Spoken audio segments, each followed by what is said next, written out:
Yes, good morning everyone. कहाँ पहुंचे थे कल हम लोग? 54 से 54 जीबी हम लोगों ने पढ़ा था। कोई क्वेश्चन दिया था क्या? तो हमने कहाँ तक पढ़ा था? 54F तक पढ़ लिया था, राइट? यस, 54F हमने पढ़ लिया था। ठीक है, एकदम ओके। तो आगे बढ़ते हैं 54F से। अभी कोई क्वेश्चन करवाया था क्या 54F का? मैंने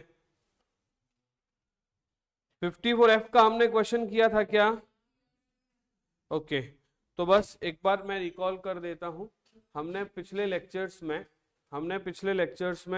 54, 54 बी, 54 डी, 54 ईसी और 54F, यहां तक हमने पूरा कंप्लीट कर लिया है। आज हम अपना नया सेक्शन दैट इज 54G से अपनी बात को शुरू कर रहे हैं। Now what is the meaning of 54G? तो सबसे पहली बात, अगेन जितने भी सारे हम लोग एग्जाम्शंस पढ़ रहे हैं उसमें क्या है, हमने कुछ खरीद के कुछ बेचा है। तो जैसे 54G क्या बोल रहा है कि आपने बेचा क्या है, तो आप देखेंगे लैंड, बिल्डिंग, प्लांट, मशीनरी, जो किससे रिलेटेड हो? इंडस्ट्रियल अंडरटेकिंग से रिलेटेड। मैं फिर से रिपीट कर रहा हूं, आपने बेचा क्या है? लैंड, बिल्डिंग, प्लांट, मशीनरी, जो किससे रिलेटेड हो? Industrial undertaking. और ये अंडरटेकिंग है कहां पे? मतलब ऐसी इंडस्ट्री जो अर्बन एरिया में है, उस अर्बन एरिया की इंडस्ट्री को हम लोग बेच रहे हैं। और नई इंडस्ट्री कहां खरीद रहे हैं? रूरल एरिया में। मैं फिर से रिपीट कर रहा हूं, हम लोग नई इंडस्ट्री कहां लगा रहे हैं? रूरल एरिया में। फिर से एक बार, हमने बेचा कहां पे? अर्बन एरिया में। हमने लगाया कहां पे? रूरल एरिया में। तो अर्बन एरिया की इंडस्ट्री को सेल करके रूरल एरिया में, अगर गांव में अगर इंडस्ट्री हम लोग लगा रहे हैं, तो जो हमें सेल से जो प्रॉफिट हुआ है, सेल से जो हमें गेन हुआ है, उसका एग्जेम्पशन मिल जाएगा। क्योंकि हमने अर्बन एरिया यानी कि शहरी क्षेत्र से शिफ्ट होकर गांव में आ गए हैं। कहाँ आ गए? तो मुझे बताओ, इंडस्ट्री शहर में अच्छी कि गांव में अच्छी? गांव में अच्छी, क्योंकि गांव में होगा तो पॉल्यूशन कम होगा, जहाँ पे ज्यादा लोग हैं। क्योंकि गांव खुला खुला है, और एक दो फैक्ट्री अगर रह भी जाती है तो वो पॉल्यूशन गांव को खराब नहीं कर सकता, क्योंकि गांव में पॉल्यूशन रिमूव होने का बहुत सारा ऑप्शन है। शहर में तो अगर पॉल्यूशन आता गया तो ज्यादा डेंसिटी है, दूसरा गांव के लोगों को रोजगार मिलेगा। तो इन सब दृष्टिकोण से अर्बन एरिया से शिफ्ट हो रही है फैक्ट्रीज कहाँ पे? अगर रूरल एरिया में। तो अर्बन एरिया की फैक्ट्री को पहले बेचा जाएगा। I am repeating my words, urban area की फैक्ट्री को पहले बेचा जाएगा। तो अगर आपके पास में अर्बन एरिया में land, building, plant, machinery, industrial undertaking वाली है, और उसे आप लोग सेल कर रहे हो, आई रिपीट, आपके पास क्या है? लैंड, बिल्डिंग, प्लांट, मशीनरी कहां पे है? अर्बन एरिया में। You are selling that and you are buying new plant and machinery. कहां पर कर रहे हो? रूरल एरिया में। गांव में? तो गांव में तो 54G, जी फॉर गांव। हाँ, मैंने कल याद करने की एक टेक्निक बताई थी। 54 का फ्रेंड कौन है? 54F। तो 54 और 54F दोनों दोस्त है। F for friend. तो 54 का फ्रेंड है 54F। थोड़ी सी सिमिलरिटी, थोड़ा सा अलग है, बाकी सब सिमिलर है। 54 और 54F में थोड़ा सा अलग है, बाकी पूरा सिमिलर है। तो ये बात मैंने आपको कल बताया था। उसके बाद बी और डी आपको रटने पड़ेंगे। ईसी का मैंने बता दिया था, REC। NHAI और REC के बॉन्ड होते हैं। REC 54EC हो गया। 54G हो गया गांव, है ना? तो अगर मान लीजिए रूरल में, अर्बन से अगर आप कहाँ शिफ्ट हो रहे हो? रूरल में। तो अभी होता क्या है, पहले समझना एक बार, है ना? मान लीजिए ये है XYZ लिमिटेड की फैक्ट्री। क्या है ये? XYZ लिमिटेड की फैक्ट्री है। रिपीट कर रहा हूं, ये कहां की फैक्ट्री है? XYZ लिमिटेड की। और ये जो फैक्ट्री है, ये फैक्ट्री है आपकी अर्बन एरिया में।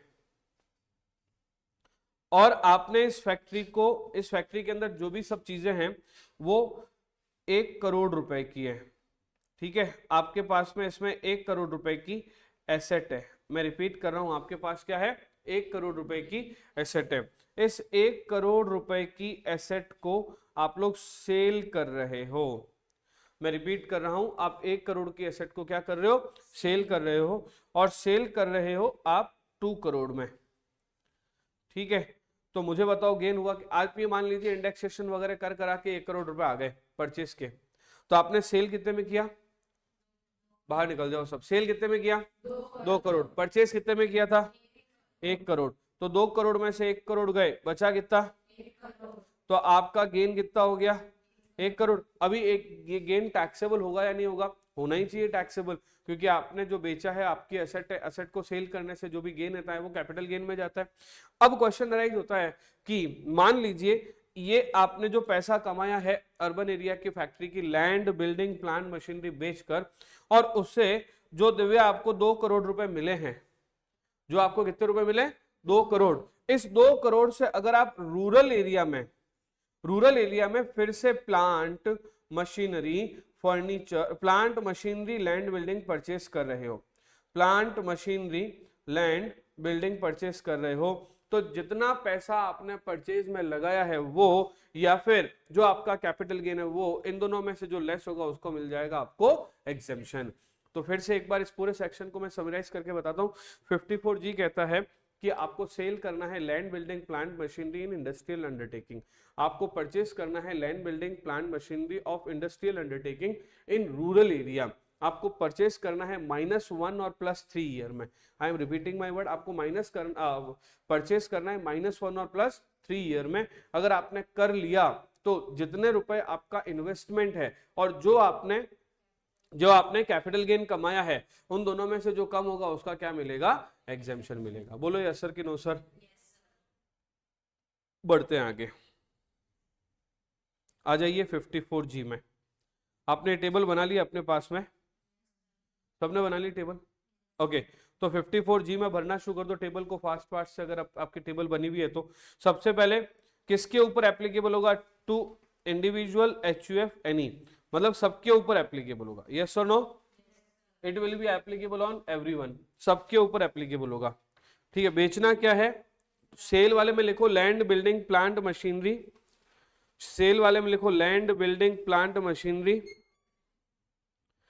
इन रूरल, नहीं, अर्बन एरिया, बेचना तो अर्बन एरिया में ना, land, building, plant, machinery of industrial undertaking in urban area. Purchase वाले कॉलम में लिखो असेट टू बी एक्वायर्ड में लिखो land, building, plant, machinery in rural area, land, building, plant, machinery in rural area, ठीक है, लिख दिया, लिख लिया।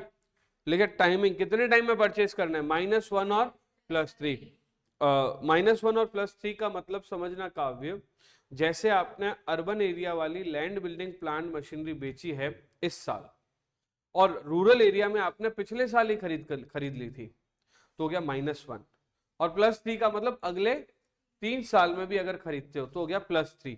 तो -1 या +3 में अगर आप new land, building, plant, machinery industrial undertaking के लिए परचेस करते हो तो आपको पूरा का पूरा एग्जेम्पशन मिल जाएगा। बोलो यस सर कि नो सर।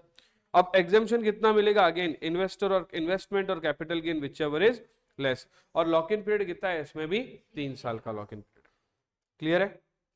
नेक्स्ट है 54GA। 54GA और 54GB भाई बहन है क्या, 54G और 54GA भी भाई बहन है। देखो इधर क्या फर्क है G और GA में, यहां पर भी एनी है, यहां पर भी एनी है। 54G में भी लॉन्ग टर्म है, 54GA में लॉन्ग टर्म, शॉर्ट टर्म दोनों है। 54G में भी आप इंडस्ट्रियल अंडरटेकिंग की लैंड, बिल्डिंग, प्लांट, मशीनरी बेच रहे हो। 54GA में भी आप इंडस्ट्रियल अंडरटेकिंग की लैंड, बिल्डिंग, प्लांट, मशीनरी बेच रहे हो। मतलब 54GA कहता है आपको बेचना क्या है, अर्बन एरिया की लैंड, बिल्डिंग, प्लांट, मशीनरी। नहीं आ रहा है समझ में, क्या आ रहा है, क्या बेचना है आपको, अर्बन एरिया की लैंड, बिल्डिंग, प्लांट, मशीनरी। लेकिन 54G कह रहा था आपको रूरल एरिया में परचेस करना है। कहां परचेस करना है, रूरल एरिया में। लेकिन 54GA कहता है, 54GA कहता है अगेन इसको भी रूरल एरिया में परचेस करना है। तो सर इन दोनों में फर्क क्या है, ये रूरल एरिया नहीं है, इसने गलत लिख दिया है, इसको लिखो सेज, SEZ में परचेस करना है। इन स्पेशल इकोनॉमिक जोन में। आप लोग इसे चेंज कर देना, स्पेशल इकोनॉमिक जोन लिख देना, यानी कि नया परचेस कहाँ करना है, स्पेशल इकोनॉमिक जोन में नया परचेस करना है, ठीक है। बाकी सब सेम है, -1 +3 इन्वेस्टमेंट और capital gain which ever is less, बाकी सब सेम है, और 3 साल के अंदर अंदर। एक बार मेरे को क्वेश्चन आंसर वाली बुकलेट देना ना, कैपिटल गेन के क्वेश्चन आंसर निकाल के।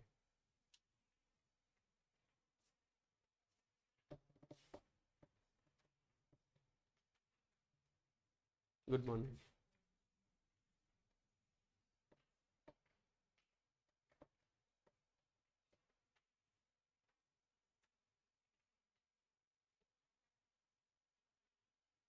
यस, अभी इसमें कौन कौन से क्वेश्चन हम लोग कर चुके हैं एक बार मुझे बताना। तो क्वेश्चन नंबर 1 कर लिया था हमने, हाँ।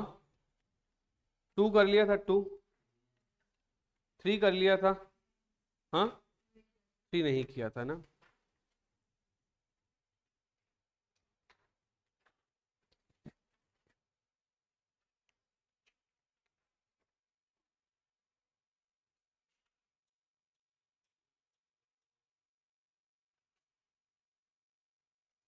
वैसे तो अभी अपन 3 कर सकते हैं, पर मैं देखता हूँ कोई एग्जाम्शन वाला ही मिल जाए तो ठीक है, नहीं तो फिर वो नया वाला जो सेट है उसमें एग्जाम्शन वाले क्वेश्चन हैं। इसमें एग्जाम्शन वाले एज सच है। आ जाइए क्वेश्चन नंबर 7 में, आ जाइए क्वेश्चन नंबर 7 में। मिस्टर खान, क्या बोल रही है, मिस्टर खान, 7 है ना मिस्टर खान, यस। सब लोग पेज नंबर 53 निकालिए। Mister Khan purchased a residential house in previous year 2005-6 for ₹2 crore. कितने में परचेज किया, 2 करोड़ में। कब परचेज किया है, 5-6। किसने परचेज किया है, मिस्टर खान ने।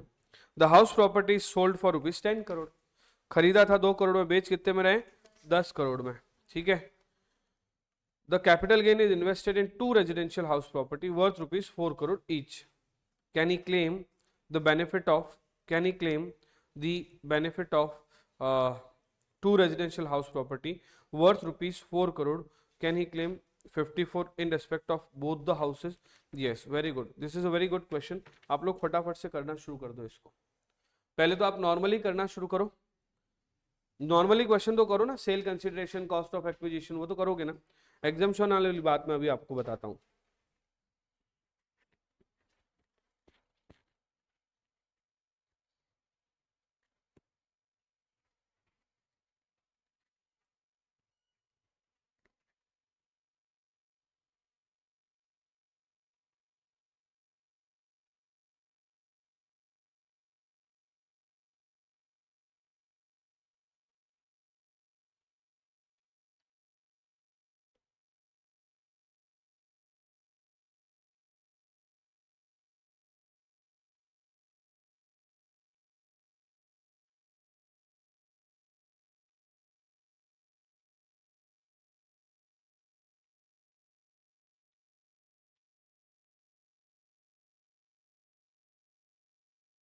शुरू करो करना जल्दी से।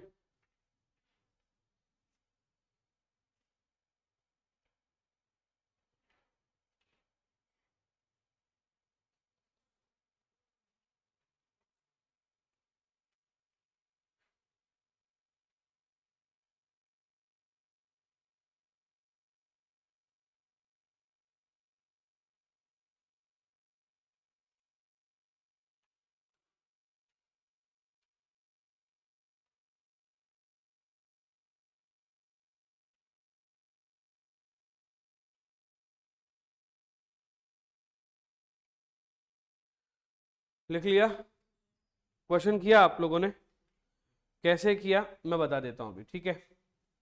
सेल कंसीडरेशन, मुझे बताओ कितने में बिका है ये, 10 करोड़ में बिका है। कितने में बिका है, 10 करोड़ में बिका है, ठीक है। अब लेस कर देंगे indexed cost of acquisition, indexed cost of acquisition. ये परचेज कितने में किया था, 2 करोड़ में। परचेज कितने में किया था, 2 करोड़। कब परचेज किया था ये?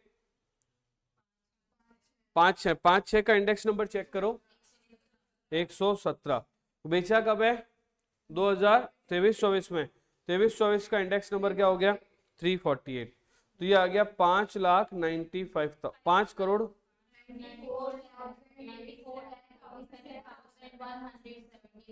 क्या आ रहा है? ये वाला आ रहा है? ये नहीं आ रहा है क्या? ये क्या हो रहा है? आपने क्या किया? 2 डिवाइड बाय इंटू 3,480 किया है, और 117 ही है क्या? चेक कर लिया आपने 5/6 का? हाँ तो जो है वो करेंगे। हाँ बोलो कितना आ रहा है? 5,94,87,179। अच्छा, इन्होंने मतलब फिगर को शॉर्ट कर दिया है ना, 2 डिजिट में लेते हैं तो 5.95 करोड़ ही बोलते हैं इसको। सही लिखा, इन्होंने भी सही किया। लॉन्ग टर्म कैपिटल गेन कितना आ गया बताओ एक बार? गेन कितना आ गया? 4,05,12,821। अब मेरी बात को समझना, इन्होंने बेचा क्या है? बेचा क्या है? House property, residential house property बेचा है। इन्होंने खरीदा क्या है? Residential house property. अगर रेजिडेंशियल हाउस प्रॉपर्टी बेचकर और रेजिडेंशियल हाउस प्रॉपर्टी खरीद रहे हैं तो आपको 54 का एग्जेम्पशन मिलेगा।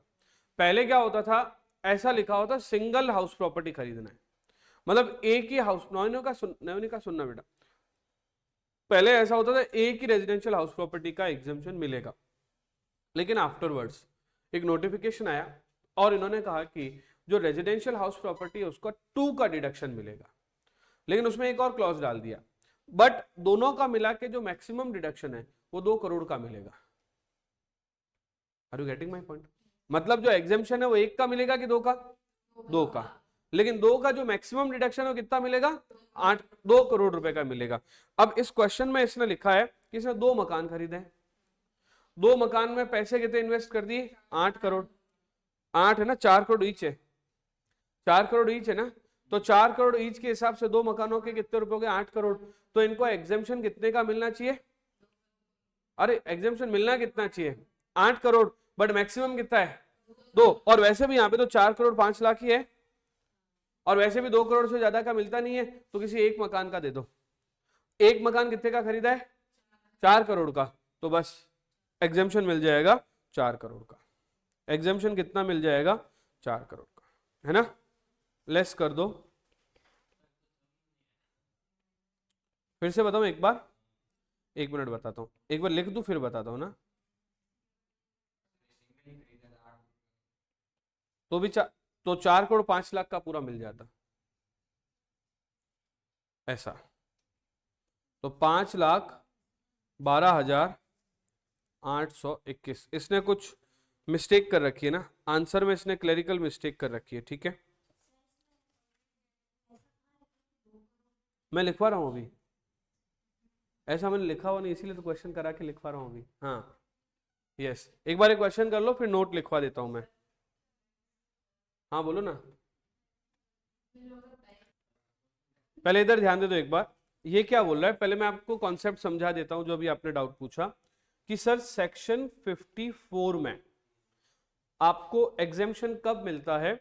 जब आपने सेल किया हो क्या? रेसिडेंशियल हाउस प्रॉपर्टी, एंड उसके बाद आपने परचेज भी क्या किया हो? Residential house property. इनका कहना है कि अब 2019 में एक अमेंडमेंट आया था और उन्होंने कहा कि आप एक की बजाय आप 2 रेजिडेंशियल हाउस प्रॉपर्टी भी परचेस कर लेते हो तो भी आपको एग्जेम्पशन मिलेगा। यानी कि आपको एग्जेम्पशन एक की बजाय कितने घर का मिलेगा? 2 घर का। 2 घर का जब आपको एग्जेम्पशन मिलता है तो इनका साथ ही साथ ये भी कहना है कि जो 2 घर का आपको एग्जेम्पशन मिलेगा उसमें एग्जेम्पशन की मैक्सिमम लिमिट 2 करोड़ है। एग्जेम्पशन की मैक्सिमम लिमिट कितनी बता रखी है? 2 करोड़। तो अब आप सोचिए कि जब मैक्सिमम लिमिट ही एग्जेम्पशन की 2 करोड़ है तो यहां पर 4 करोड़ कैसे आएगा? Are you getting my point? Yes और नो? तो यहां पर वैसे देखा जाए तो अगर 2 मकानों की कीमत मिला के 1,80,00,000 रुपए होती तो पूरे का एग्जेम्पशन मिल जाता। दो मकानों की कीमत मिलाकर 1,40,00,000 होती, पूरे का एग्जेम्पशन मिल जाता। तो यहाँ पे मुद्दा यही है कि 4 और 4 8 करोड़ का एग्जेम्पशन मिलेगा या नहीं मिलेगा, क्योंकि हमारे पास में गेन तो 4 करोड़ 5 लाख का है। We are having gain of rupees 4 crore 5 lakh. The question is क्या हमें इसका एग्जेम्पशन मिलेगा या फिर नहीं मिलेगा। तो पहले तो निश्चय तुम्हें ये बात समझ में आई कि दो मकानों का मतलब क्या हो गया। अब बाकी सारे लोग, बेचा गया था रेजिडेंशियल हाउस प्रॉपर्टी, खरीदा भी क्या था रेजिडेंशियल हाउस प्रॉपर्टी।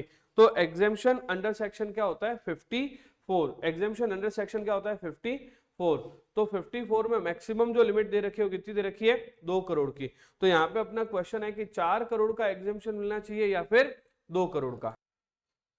तो क्योंकि मैक्सिमम एग्जेम्पशन ही आपका 4 करोड़ 5,12,821 हो सकता है, तो यहाँ पे एग्जेम्पशन कितना मिलना चाहिए 2 करोड़ का एग्जेम्पशन मिलना चाहिए, क्योंकि मकान कितने 2। तो ऐसा करके लिखा है कि मैक्सिमम एग्जेम्पशन कितना होना चाहिए 2 करोड़ का, तो मैंने लिखा 2 करोड़। आप लोग भी इसको एक बार 2 करोड़ सेट कर दीजिए और हम लोग आगे बढ़ते हैं। ठीक है, तो लॉन्ग टर्म कैपिटल गेन कितना आ गया 205,12,821। ठीक है, चलिए इसके अलावा और कोई क्वेश्चन है क्या इसमें। पेज नंबर कौन सा था ये वाला बताओ तो एक बार, नोट कर लीजिए एक बार इसको। पेज नंबर क्या था 54, पेज नंबर था 54। यस, इसमें आगे कोई है नहीं ऐसा क्वेश्चन।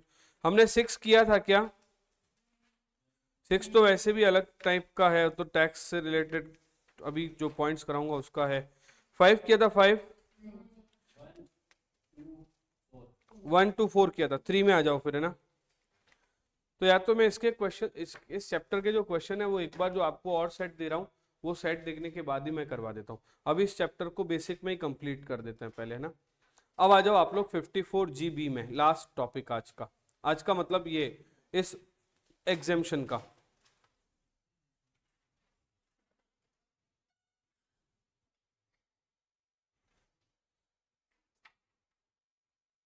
$54GB क्या होता है 54GB, ये लास्ट सेक्शन है एग्जेम्पशन का, राइट। 54GB होता क्या है, हम यहां से अपनी बात शुरू करते हैं। सबसे पहली बात, अच्छा, income tax is a subject in which every year amendment is coming, every year. और तो और सबसे बड़ी बात यह है कि कोई कोई साल तो ऐसा है जिसमें एक ही चीज पर 3-3 अमेंडमेंट आ जाते हैं। जैसे इस बार कैपिटल गेन के टैक्सेशन पे जो बजट आया था, इंटरिम बजट एज ऑन 1 फरवरी 24, उसमें अमेंडमेंट आए। वो अमेंडमेंट आने के बाद में फिर गवर्नमेंट ऑफ इंडिया ने कहा कि नहीं ये ठीक नहीं है। तो जो फाइनल बजट आया आफ्टर इलेक्शन मोदी जी के बाद में, जो निर्मला सीतारमण ने अभी 2024 के जुलाई मंथ में पढ़ा था, वहां पे फिर से सेम प्रॉब्लम, क्या कैपिटल गेन में फिर से अमेंडमेंट लेके आ गए। कब, जुलाई में। फिर उनको लगा कि नहीं यार मामला बैठा नहीं, तो फिर से 23 जुलाई को एक और नया, 23 जुलाई के असेट को लेकर लॉन्ग टर्म कैपिटल गेन के टैक्सेबिलिटी में और अमेंडमेंट ले आए। तो आप लोग अगर एक मेरे वो CS टिप्स वाले ग्रुप में जुड़े हो तो मैंने एक स्टोरी भी डाली थी उसमें ना, स्टोरी नहीं, वो मैंने एक वो ना मौसी और ना शोले वाली लिखी भी थी उसमें, है ना। तो वो क्या है कि अमेंडमेंट जब इनकम टैक्स में आते हैं तो अमेंडमेंट एप्लीकेबल होने के बाद गवर्नमेंट को पता चलता है कि नहीं ये तो यार ब्लंडर हो गया, क्योंकि बड़ा ब्लंडर हो गया, इससे हमें बदलाव करना पड़ेगा। फिर गवर्नमेंट उसमें बदलाव करती है, फिर उस बदलाव के जो इम्पैक्ट होते हैं वो गवर्नमेंट को पता चलता है, तो उससे भी बड़ा ब्लंडर हो गया, जो ब्लंडर पहले था या उससे भी बड़ा ब्लंडर हो गया, इसलिए गवर्नमेंट फिर उसमें भी बदलाव करती है। तो जो साइमल्टेनियस चेंजेस होते हैं एक ही साल में अलग अलग किताबों में, कोई अगर वो अमेंडमेंट अगर अलग अलग जगह पे छप चुके होते हैं फिर तकलीफ होती है, लेटेस्ट वाला नहीं पता चलता है। तो अभी जो हम लोग ये थोड़ा सा इसमें जो 4 करोड़ और इसमें जो उलझे थे उसका भी वजह यही है, 1 और 2 वाली, राइट। एनीवेज हम लोग स्टार्ट करते हैं अपना 54GB। क्या बोल रहा है 54GB किसके ऊपर एप्लीकेबल होगा, कब एप्लीकेबल होगा, एसेट कौन सी होनी चाहिए, लॉन्ग टर्म। अब लॉन्ग टर्म एसेट भी कौन सी वाली आपको बेचनी है, रेजिडेंशियल हाउस प्रॉपर्टी। या हाउस भी हो सकता है और प्लॉट भी हो सकता है। सपोज आप अपना हाउस यानी कि घर या फिर प्लॉट यानी कि लैंड अगर सेल करते हैं, फिर से एक बार अंजलि समझना, या तो आप अपना घर या फिर प्लॉट यानी कि लैंड अगर सेल करते हैं, तो सेल करने पर जो आपके पास पैसे आए हैं, ये बड़ा मुश्किल से समझ आएगा, मैं पहले ही बता देता हूं। तो अपने आंख, कान, नाक, गला, जहां से भी तुम्हारे अंदर में दिमाग के अंदर जो रास्ता जाता है उसको ओपन करके रख लो, है ना, राइट है। तो क्या बोला इसने, बेचना क्या है, रेजिडेंशियल हाउस प्रॉपर्टी। आपने अपना घर, रेजिडेंशियल हाउस प्रॉपर्टी बेचकर आपने एलिजिबल कंपनी के इक्विटी शेयर खरीदे। अब एलिजिबल कंपनी के इक्विटी शेयर का मतलब एक ऐसी कंपनी जो आपने न्यू बनाई है और नई बना के उसमें आप कोई न्यू इन्वेस्टमेंट करके मैन्युफैक्चरिंग वगैरह का काम कर रहे हो। तो गवर्नमेंट क्या देखती है, किसी व्यक्ति ने अपना घर बार सब बेच दिया, रेजिडेंशियल हाउस बेचा, बेच के फिर धंधा करने के लिए उसने इक्विटी शेयर्स में इन्वेस्ट किया, और जिस कंपनी के इक्विटी शेयर में इन्वेस्ट किया वो कंपनी उससे एलिजिबल मशीनरी परचेस कर रही है। अब एलिजिबल मशीनरी का मतलब क्या, जिससे मैन्युफैक्चरिंग वगैरह का काम होगा। तो मुझे बताओ, जब देश में मैन्युफैक्चरिंग का काम होगा तो देश में सारी सप्लाई चेन को मिलेगा। तो ऐसे लोगों के लिए एग्जाम्पशन लिया है कि आपने अपना घर मकान बेचा, मकान बेचकर इक्विटी शेयर में इन्वेस्ट किए, और जिस कंपनी के इक्विटी शेयर में आपने इन्वेस्टमेंट किया है वो कंपनी अब प्लांट एंड मशीनरी में इन्वेस्ट कर रही है। अगर ऐसा है तो आपको कौन से सेक्शन में एग्जाम्पशन मिलेगी, 54GB में। अब देखो यहाँ पे, अच्छा इसमें भी आपका जो एग्जाम्पशन मिलेगा वो प्रोपोर्शनेट वाला फॉर्मूला है, long term capital gain divided by net sale consideration multiplied by investment, ठीक है। उसके बाद में इन्होंने बोला कि जनरली 5 साल इसका लॉक इन पीरियड रहता है, जनरली इसका लॉक इन पीरियड कितना रहता है, 5 साल। अब हम लोग आते हैं 54GB में, 54GB की थियरी में इन्होंने बोला कि जो आप एक बार मैं इसकी कहानी पहले आपको बता देता हूं इधर, ताकि आपको समझ आ जाए। इधर ध्यान दो, सपोज आप हो, ये है आपका घर, ठीक है, ये घर आपने सेल कर दिया, क्या हुआ, ये घर आपने क्या कर दिया, सेल। अब इस घर को बेचने से जो आपको अमाउंट रिकवर हुआ है, इस घर को बेचने से जो आपको अमाउंट रिकवर हुआ है, इस अमाउंट को आपने इन्वेस्ट कर दिया किसी कंपनी में, invested in companies equity, invested in companies equity. अब ये जो कंपनी की इक्विटी आपको मिली है, सुनना मेरी बात को, ये जो कंपनी की आपको क्या मिली है, इक्विटी। अब कंपनी ने इस पैसे से क्या खरीदा है, प्लांट या मशीनरी। अब आपको एग्जेम्पशन मिलेगा इस घर को बेचने से जो आपको प्रॉफिट हुआ है उसका। एक मैं एग्जांपल देता हूं, ये घर आपने खरीदा था 2004-05 में।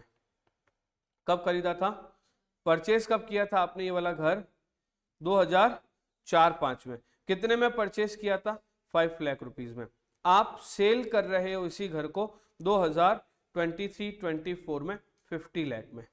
मुझे बताओ आपको प्रॉफिट होगा कि नहीं होगा, मुझे बताओ प्रॉफिट होगा कि नहीं होगा।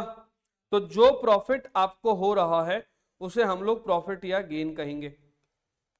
अब आप क्या कर रहे हो, ये जो 50 लाख रुपए में आपने जो घर बेचा है, इस 50 लाख रुपए से कंपनी के इक्विटी शेयर परचेस कर रहे हो। क्या कर रहे हो, कंपनी के इक्विटी शेयर।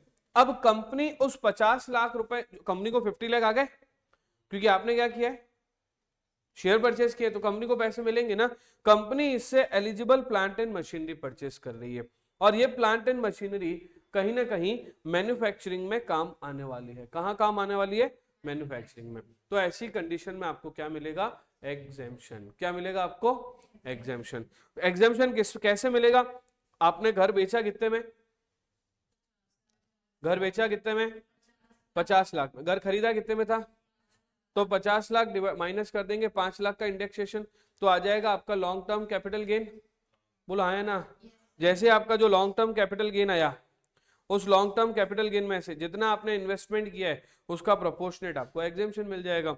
जो डिफरेंस अमाउंट है उसको हम लोग क्या बोल देंगे, लॉन्ग टर्म कैपिटल गेन। या सर कि नो सर, समझ आया थोड़ा बहुत। निश्चय क्या प्रॉब्लम है बताओ, ठीक है। अब आ जाओ इधर, ठीक है, इधर आ जाओ। बस उसी के लिए मैं आ रहा हूँ, उसी में मैं आ रहा हूँ ना, यही तुम्हारा मेन बात थी। और बस इसका मतलब ये तुम यही पूछ रहे हो, देखो ये और ये ऐसी कंपनी होनी चाहिए, ठीक है।